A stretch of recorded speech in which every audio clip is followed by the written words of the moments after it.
Light light light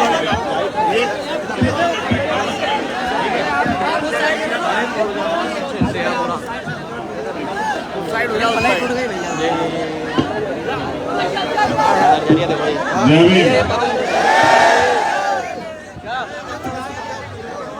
भैया को भैया इधर बताओ, अरे भैया यार समझो थोड़े बात को। इधर आ जाओ बंटी, हाँ जाएगा। ये टूट गया है, उधर हो जाओ ना। प्लेट टूट गई, उधर से ले लो ना। अरे इधर से नीचे उतारो ना यार सबको।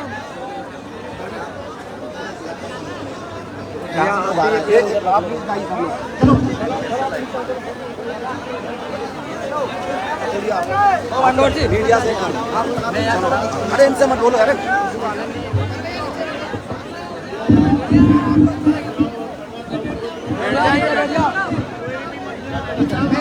मंच में जो ज्यादा भैया, ये मंच का ध्यान रखो, ये मंच टूट जाएगा। हाथ जोड़ के विनती है, मंच से सब नीचे चले जाओ, नीचे बैठ जाओ उधर पीछे।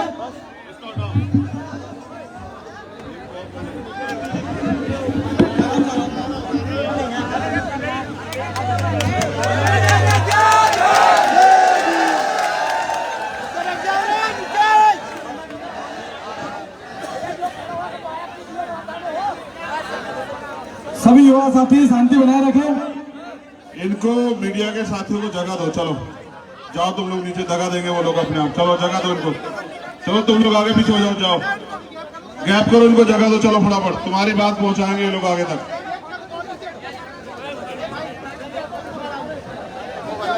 आ जाओ आ जाओ आ जाओ।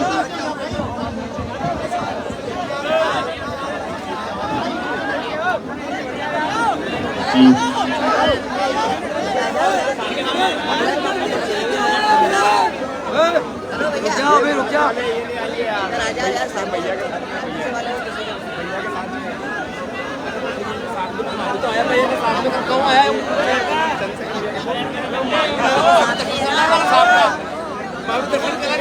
साथ में रह गए भाई।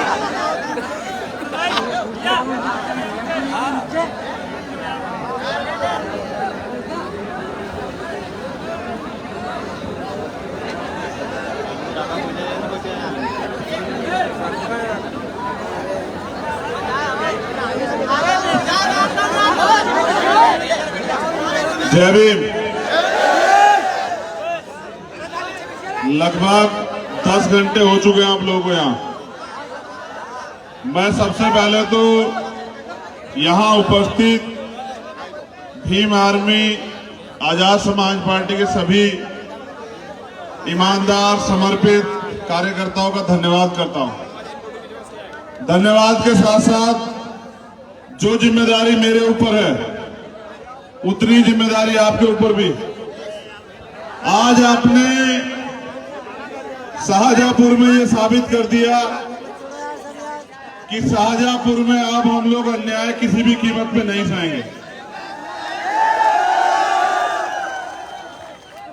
मैं भी सुबह से ये सोच रहा था कि किसी तरह आपके बीच टाइम से पहुंच जाऊं। एयरपोर्ट गया तो पता लगा फ्लाइट कैंसिल हो गई है। फिर इंदौर का रास्ता बंद हुआ तो भोपाल का रास्ता खोला। भोपाल की फ्लाइट कराई, वो फ्लाइट लेट हो गई। यहां आते हुए फाटक बंद हो गया, 3 ट्रेन आई और 10-15 मिनट दूरी होगी। लेकिन कहते हैं अगर तमन्ना अगर सच्ची हो तो रास्ते 1000 होते हैं, तमन्ना अगर झूठी हो तो बहाने 1000 होते हैं। जितनी सच्ची तमन्ना तुम्हारी मुझसे मिलने की, उतनी सच्ची तमन्ना मेरी तुमसे मिलने की। और मैं आपके बीच में और आप यहाँ मोर्चा लिए हुए। मुझे 15 मिनट आपसे बात करनी है, लेकिन कुछ नालायक लोग मुझे बात करने में डिस्टर्ब कर रहे हैं। मैं चाहता हूं नालायकों को आप खुद ही बिठाने का काम करो। अगर वो लायक होते तो शायद यहाँ शाहजहांपुर में यह अन्याय ना हो रहा होता। वो नालायक लोग चाहे यहाँ हो या वहां हो, आपकी जिम्मेदारी है कि उनको बिठाएं और उनको अनुशासन जो वो तोड़ रहे हैं उससे रोकें।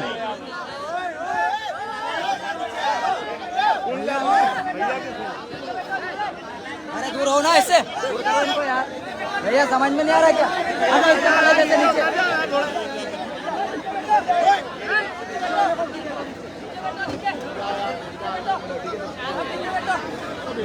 तुम नहीं चाहते मैं अपनी बात रखूं, फिर हल्ला क्यों कर रहे हो?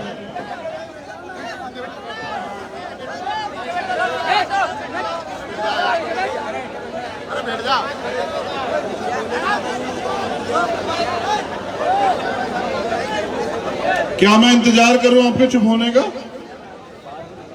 मैं इंतजार कर लेता हूं आपके चुप होने का। जब आप चुप हो जाओगे तब मैं अपनी बात रखूंगा। अगर मुझे जरा सी आवाज आएगी तो मैं नहीं रखूंगा।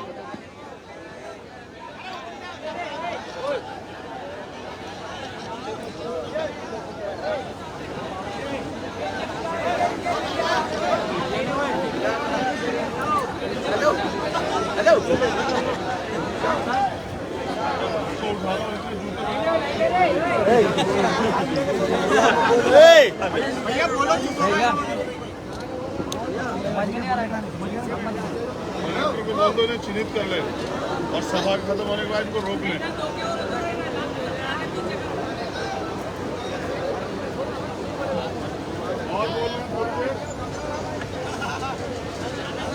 अगर और थोड़ी देर और रहेगी तो कोई बात नहीं, मेरे पास बहुत समय है। जिसका समाज सोया हुआ हो और गैर जिम्मेदार हो उसके पास बहुत समय होता है। तुम्हें तो नहीं हो रहा, लेकिन कुछ तो नालायक लोग हैं जिनको नालायकी करनी है। अब उनको तो समझाना पड़ेगा ना। और मैं ऐसे नालायकों को चिन्हित कर रहा हूं। वैसे तो हमारा समाज ही अभी नालायकी में है। अगर वो लायक होता तो उन्हें मेरी जरूरत नहीं पड़ती, क्योंकि इस देश में व्यापक लंबे समय से जो गुलामी चली आ रही है, हम लोग उस गुलामी में जीना सीख गए और उस गुलामी को हमने अपनी जिंदगी मान लिया। इसलिए समाज का दर्द हमें दर्द नहीं दिखाई देता।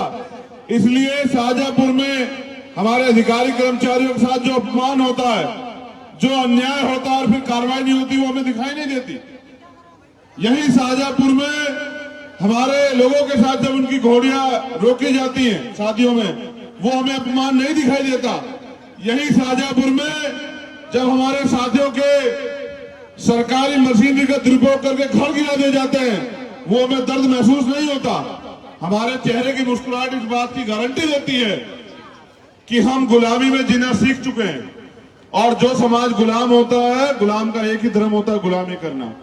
मैं तुम्हारी दशा पे खुश नहीं हूं। मैं तुम्हारे हंसते चेहरों को भी देख रहा हूं। कुछ लोग हैं जो लोग इसलिए हंस रहे हैं कि उनका समाज बेबस है। उनकी बहन बेटियों के साथ रोज अन्याय अत्याचार होता है।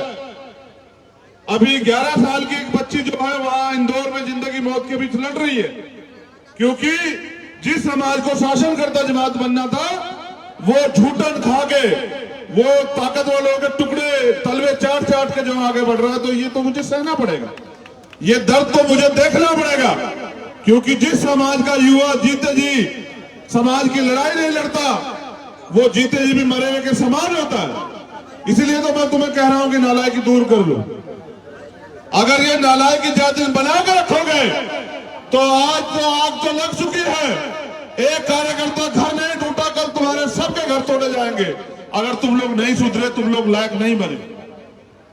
मुझे उम्मीद है कि अब तुम चुप होकर सुनोगे।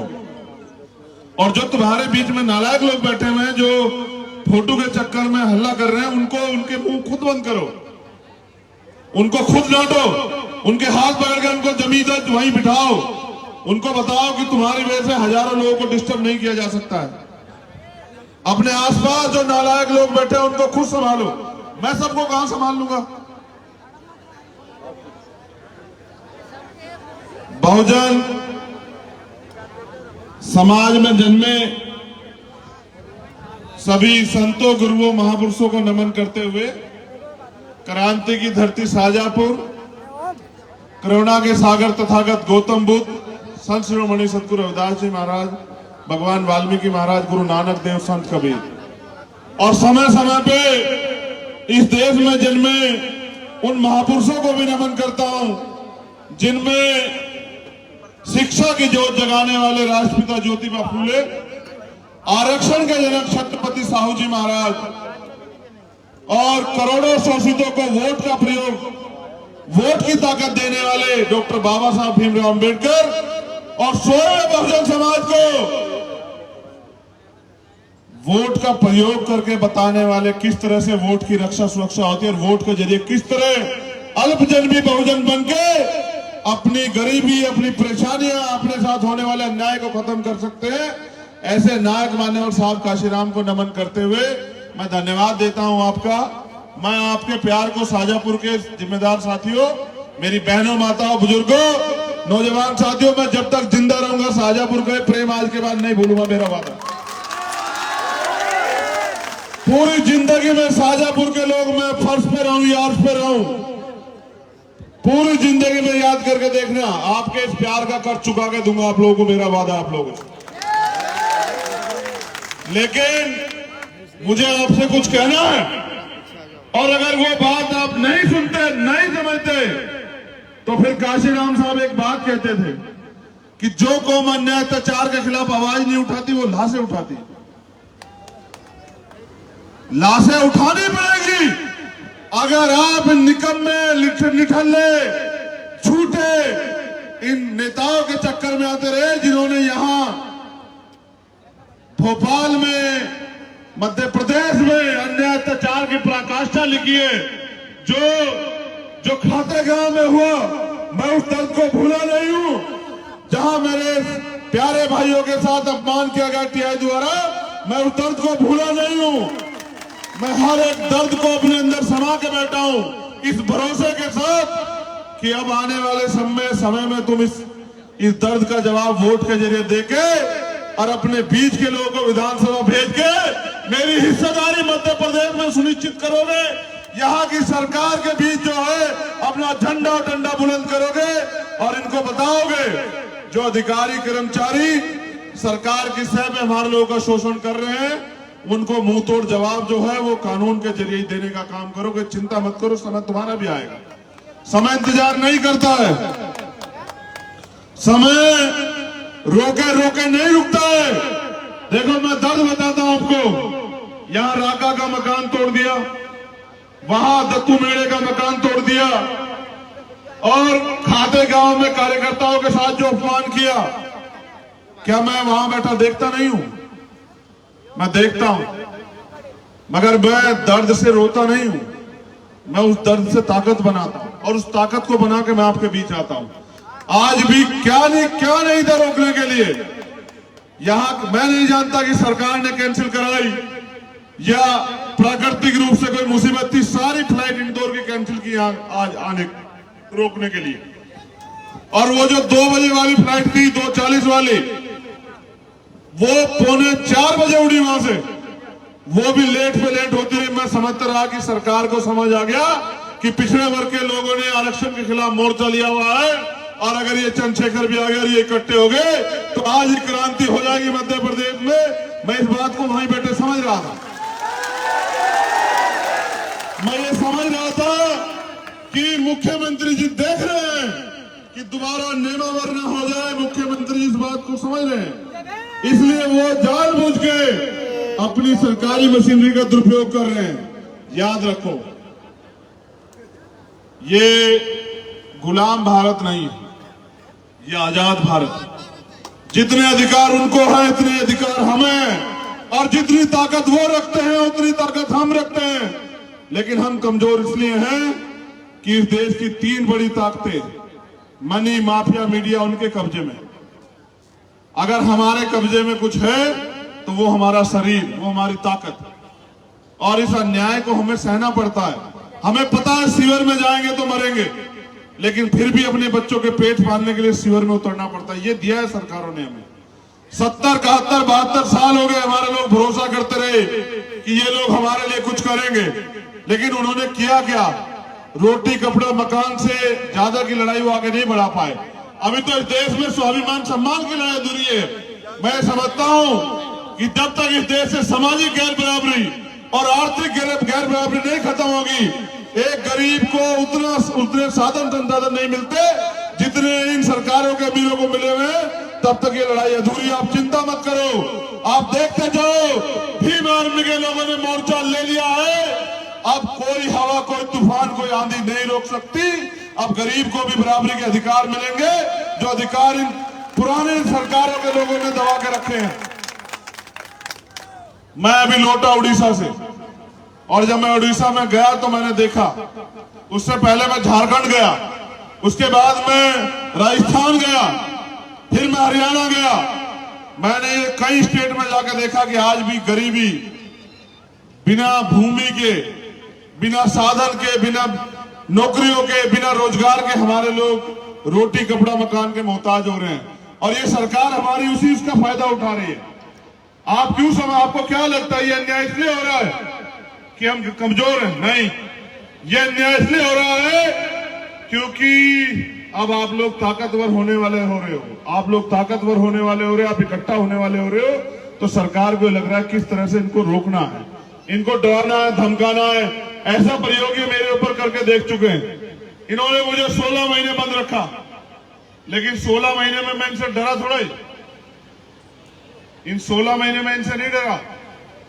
कल मैं उड़ीसा में था, कुछ बीजेपी के लोग मेरा विरोध करने के लिए आए। मुझे कार्यकर्ता कहने लगे भैया गाड़ी के ऊपर खड़े हो जाओ, तो मैंने कहा यार सभा में चल रहे, देर हो जाएगी। उन्होंने एक और बार कहा, मैं समझ ही नहीं पाया। जब मैं आगे निकला तो मैंने देखा कुछ लोग उधर दूसरे कोने में खड़े नारे लगा रहे हैं। तो मैंने पूछा कि ये कौन है? कह रहे ये आपका विरोध करने आए थे। तो मैंने कहा इनको ये तो समझाओ कि लुक के कौन विरोध करता है, सामने आके विरोध किया जाता है।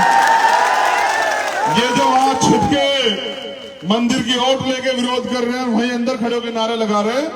अगर भाई इनको कुछ कहना है तो सामने आ जाए, लोकतंत्र है, इनका अधिकार बैठता है। और हो सकता है कि ये सामने आ जाए और ये अगर दलित, पिछड़े, आदिवासी या अल्पसंख्यक समाज के हुए तो मैं इनको समझा के 15-20 मिनट में भीम आर्मी में शामिल करा दूंगा, इनके और लोग कम हो जाएंगे। आप देखो, ये आजाद भारत है, यहां लोकतंत्र है, संविधान है। जब संविधान नहीं था तो राजतंत्र था। राजतंत्र में तलवारों से लड़ाई जीती जाती थी, बंदूकें चलती थी, लाठियां चलती थी। ये लोकतंत्र है, यहां तलवारों बंदूकों से कोई लड़ाई नहीं जीतता है। यहां बाबा साहब अंबेडकर ने अपने 4 बच्चे कुर्बान करके हमें एक ताकत दी है, और हम पे अवसर आता है 5 साल में कि उस ताकत के जरिए हम अपनी गरीबी, परेशानी, बेरोजगारी, अन्याय, अत्याचार, जुर्म जाति खत्म कर दें। शाहजहांपुर के लोगों, जैसे आज जागे हो, अगर आप मेरे कहे अनुसार आने वाले 1 साल और जागे ना, तो मैं गारंटी से देता हूं कि फिर आपको मेरी जरूरत नहीं पड़ेगी। यहां फिर ऐसे लोग तैयार हो जाएंगे जिनकी कलम में इतनी ताकत होगी कि घर गिराने वाले सलाम करने के लिए सुबह सुबह तुम्हारे घर के सामने आया करेंगे। चिंता मत करो, समय बदलेगा। हर एक कमजोर का, शोषित का समय बदलेगा। ये लड़ाई, फिर कह रहा हूं, रोटी कपड़ा मकान की नहीं, ये लड़ाई है समता, समानता, बंधुत्व, भाईचारे की। ये लड़ाई है अधिकारों की। कब तक हम लोग जो है सड़कों की लड़ाई लड़ेंगे? आप लोग सुबह से यहां इतने बड़े पैमाने पर शामिल हैं, जितने लोग यहां शामिल हैं उन्होंने अपना काम भी छोड़ा। अगर आप दिन के 2 घंटे, 1 घंटा भी अगर मिशन को दे दोगे तो मैं लिख के कहता हूं कि जिन चीजों से आप परेशान हो, आप अपने चेहरे देखो, थोड़ी देर हंस के सोचते हो कि हम खुश हैं। कहां से खुश हो? आज भी अमीर का कुत्ता एसी में सोता है और हमारे लोग बिना छत के सोते। कहां से खुश हो तुम लोग? कहां से खुश हो? अगर तुम इसी को खुशी मान बैठे तो मैं क्या करूं? मैं तो ये मानता हूं, जब तक इस देश में आर्थिक समानता नहीं आएगी, जब तक गरीब और अमीर बराबर नहीं होंगे और सब लोग बराबर के हिस्सेदार नहीं होंगे, तब तक कहां की ऐसी खुशी? क्या बाबा साहब ने अपने 4 बच्चे इसलिए कुर्बान किए थे कि उनकी आने वाली संतानें इस देश में गुलाम हो जाएंगी? मैं तो ऐसा नहीं मानता कि बाबा साहब ने अपने बच्चे इसलिए कुर्बान किए थे। बाबा साहब ने तो अपनी पत्नी को भी कहा कि मैं राज रतन की परवाह इसलिए नहीं कर रहा हूं क्योंकि मेरे करोड़ों बच्चे जो है गुलाम हो जाएंगे। लेकिन उनके बच्चों को, उनके मिशन को आगे बढ़ाना चाहिए, नहीं बढ़ाना चाहिए? बताओ, बढ़ाना चाहिए, नहीं बढ़ाना चाहिए? बताओ। आप गुलामी सहने के लिए पैदा हुए हो क्या? आप जुल्म, जाति, अन्याय सहने के लिए पैदा हुए हो क्या? क्या गुलामी जुल्म जाति तुम्हारे हिस्से में किसने लिखी है क्या? देखो बात सुनो, घुटनों के बल रेंग के नहीं चलेंगे, आंख से आंख मिला के बात करेंगे और अपने हिस्से की ताकत को, अपने हिस्से के अधिकार को छीन लेंगे। मांगने सिर्फ भीख मिलती है, अधिकार छीनने पड़ते हैं। इसलिए अपनी मुट्ठी ऐसे ऐसे बंद करो मेरे साथ, ऐसे